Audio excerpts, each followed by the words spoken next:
ఆశ్వయుజ మాసంలో శరన్నవరాత్రుల్లో నవదుర్గల్ని ఆరాధించడం అత్యంత ప్రశస్తమైనది. ఆ పరాశక్తి స్వరూపిణ్ణి ఒక్కొక్క రోజు ఒక్కొక్క దుర్గాదేవిగా 9 రోజులు 9 దుర్గలుగా నవదుర్గలుగా ఆరాధిస్తారు.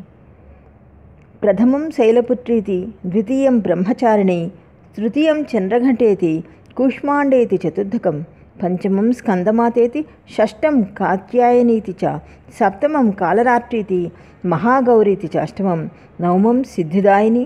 నవదుర్గా ప్రకీర్తిత ఉక్తానేతాన్నామాన్ బ్రహ్మాణ్య మహాత్మన. అంటే సాక్షాత్తు బ్రహ్మదేవుడే ఈ 9 దుర్గల్ని గురించి ప్రస్తావించాడని దేవీ కవచంలో తెలుపబడింది. 3వ రోజు ఆరాధించే దుర్గాదేవి చంద్రఘంట. పిండచ ప్రవరారూఢ చండకో పాస్త్రకైర్యుక్త, ప్రసాదం తనుతేహ్యం చంద్రఘంటేతి విశ్రుత.